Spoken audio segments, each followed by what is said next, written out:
जय हिंद बच्चों। जैसा कि हम लोग पिछले क्लास में डिस्कस किया था फ्लावर के बारे में, तो आज हम लोग फिर से स्टार्ट करते हैं फ्लावर। फ्लावर क्या होता है? तो फ्लावर इसको हम लोग हिंदी में फूल कहते हैं, और फूल का निर्माण होने के बाद ही हम लोग फल का निर्माण करते हैं। तो फल का निर्माण होने के लिए सबसे आवश्यक चीज है फूल होना चाहिए। तो जब तक फूल नहीं बनेगा तब तक फल का निर्माण नहीं होगा। तो हम लोग कुछ पार्ट समझ लेते हैं। सबसे पहले हम लोग आते हैं कली में। जब कोई भी फूल कली के रूप में रहता है तो उसके पार्ट्स के बारे में जानते हैं। फ्लावर के एक्चुअली में मेन पार्ट 4 पार्ट होते हैं।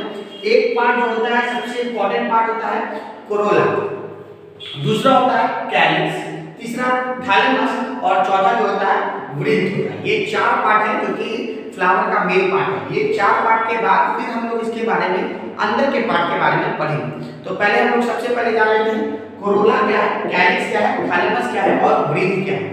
चलिए सबसे पहला चीज है बच्चे कि कोरोला किसे कहते हैं। तो हम लोग कली में आते हैं। जैसे ही अगर कोई फ्लावर जो है कली बना रहता है तो कली के सबसे निचली पार्ट जो डंडी जिसको कहते हैं उसको हम लोग वृंत का नाम से क्या कहते हैं, वृंत। और जैसे ही जो डंडी जिसमें अटैच होता है हरे कलर का गोल सा होता है उसको हम लोग थैलेमस कहते हैं, जो पूरे कली को अटैच रखता है। और उसके ऊपर जो कली का हरा पार्ट होता है जिससे पूरा फ्लावर ढका रहता है, कली ढकी रहती है, छिपी रहती है, उसको हम लोग कहते हैं कैलिक्स। कैलिक्स ध्यान है कि वो हरे रंग का ही होता है और उसके अंदर का जो पार्ट होता है बच्चे कलरफुल पार्ट उसको हम लोग कहते हैं कोरोला। कुछ महत्वपूर्ण बातें जान लेते हैं यहाँ से क्या होता है। तो कोरोला कलर क्यों होता है, कैलिक्स हरा क्यों होता है, ये सबका एक लॉजिक है। क्या है? तो कैलिक्स का हरा होने का कारण यह है कि जब ये हरा होगा तभी ये प्रकाश संश्लेषण फोटोसिंथेसिस के प्रोसेस को फुलफिल करा सकता है।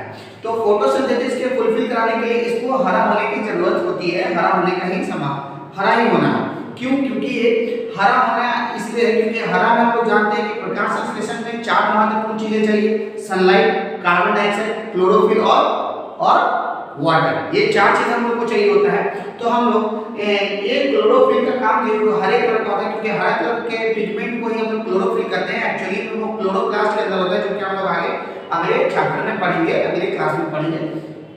तो ये हरा होने का कारण यह है कि ये स्व भोजन बनाना, फोटोसिंथेसिस प्रोसेस कराता है, ऑटोट्रॉप में अपना भोजन खुद से निर्माण करता है। और इसी के वजह से जब भोजन बनती है तो पूरे कली को भोजन प्राप्त हो पाता है। तो ये हरा होने का कारण यह है कि ये फोटोसिंथेसिस के प्रोसेस को कराता है। दूसरी बात, कोरोला जो होता है ये कलरफुल होने का कारण क्या है?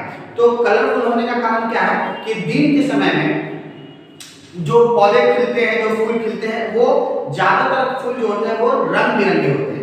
रंग बिरंगे होने का कारण क्या है? और रात में खिलने के जितने भी ज्यादातर पौधे फूल होते हैं वो सफेद रंग के होते हैं। तो आखिर इसमें क्या लॉजिक है कि रात में खिलने वाले जो पौधे होते हैं, फूल होते हैं, वो उनके फूल के रंग सफेद होते हैं और दिन में खिलने वाले के रंग कलरफुल होते हैं, रंग बिरंगे होते हैं। कारण क्या है जानिए। तो हम लोग पहला चीज जान लेते हैं। 2 सवाल हमने आपसे पूछा कि आखिर क्यों रात में खिलने वाले ज्यादातर फूल के रंग सफेद होते हैं और दिन में खिलने वाले ज्यादातर फूल के रंग रंग बिरंगे होते हैं, कारण क्या है? दूसरा इसी में प्रश्न आता है कि रात में खिलने वाले ज्यादातर जो फूल होते हैं उसमें सुगंध का मात्रा ज्यादा होता है, मतलब उसमें महक खुशबू ज्यादा होती है। दिन में खिलने वाले जितने भी फूल होते हैं उसमें महक रात की अपेक्षा कम होती है। क्यों? तो इन दोनों सवाल का जवाब हम थोड़ी देर में देंगे आपको इसी वीडियो में। तब तक हम लोग फिर से एक बार रिकॉर्ड कर लेते हैं। जब कली होती है तो कली का सबसे निचली भाग डंडी जिसको हम लोग वृंत कहते हैं, और उसके ऊपर का पार्ट थैलेमस होता है, और हरे रंग का पार्ट जो होता है जिससे कलरफुल पार्ट ढका रहता है उसको हम लोग कहते हैं कैलिक्स। और उसके अंदर जो कलरफुल पार्ट होता है, रंग बिरंगे पार्ट होते हैं जिसको हम लोग पेटल्स के नाम से जानते हैं आगे, वो होता है कोरोला। ये कहानी तो हम लोग पिछले क्लास में भी पढ़े थे, आज हम लोग फिर से देखेंगे। अब आते हैं जब फूल खिल करके एक बड़ा सा कली जब खिल जाती है, एक बड़े फूल का निर्माण होता है फ्लावर, उसके बारे में हम लोग जानते हैं। तो सबसे पहला चीज हम लोग जानते हैं, जैसे कि हमने बताया डंडी को वृंत कहते हैं, इसको हम लोग थैलेमस कहते हैं। तो अब हम लोग इसके अलावा और क्या पार्ट होते हैं उसके बारे में जानेंगे।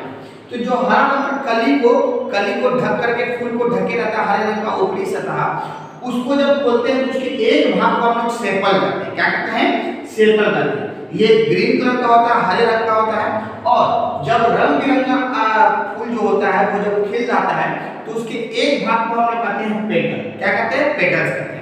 तो उसके एक भाग को पेटल्स कहते हैं। ये ज्यादातर आपको कलरफुल देखने को मिलेगा। इसके पीछे का लॉजिक क्या है कि ये काम कराता है अट्रैक्शन। किसको? इंसेक्ट्स, कीड़े मकोड़े जो भी भंवर होते हैं वो उसको कलर को देख करके अट्रैक्ट करते हैं। तो ये अट्रैक्शन का काम करता है, आकर्षण करने का काम करता है, जिसका काम है पेटल्स का। ठीक है, ये ज्यादातर कलरफुल होते हैं। और सेपल्स होते हैं ग्रीन कलर का, वो एक्चुअली स्ट्रेंथ प्रोवाइड करता है। किसको? मजबूती प्रदान करता है, स्ट्रेंथ प्रोवाइड करता है, बांध के रखता है। पूरे फूल को बांध के रखने का काम सेपल का है। स्ट्रेंथ प्रोवाइड, मजबूती देने का काम सेपल्स का है। ये ज्यादातर ग्रीन कलर का है। तो ग्रीन ही कलर होते हैं ज्यादातर, इसके कलर ग्रीन होते हैं। कुछ अपवाद फूल हैं जिसके रंग सेपल्स के अलग या कुछ अलग हो जाते हैं, वो अपवाद के केस में हम लोग आगे पढ़ेंगे। तो बहरहाल हम लोग पहले जानते हैं पेटल्स। तो पेटल्स का कहानी कि अट्रैक्ट करना है किसको? इंसेक्ट्स को, भंवर्स को, जितने भी बटरफ्लाइज हैं जो भी है उसको इंसेक्ट करते हैं। भाई आकर्षित तो करते हैं लेकिन किस लिए करेंगे?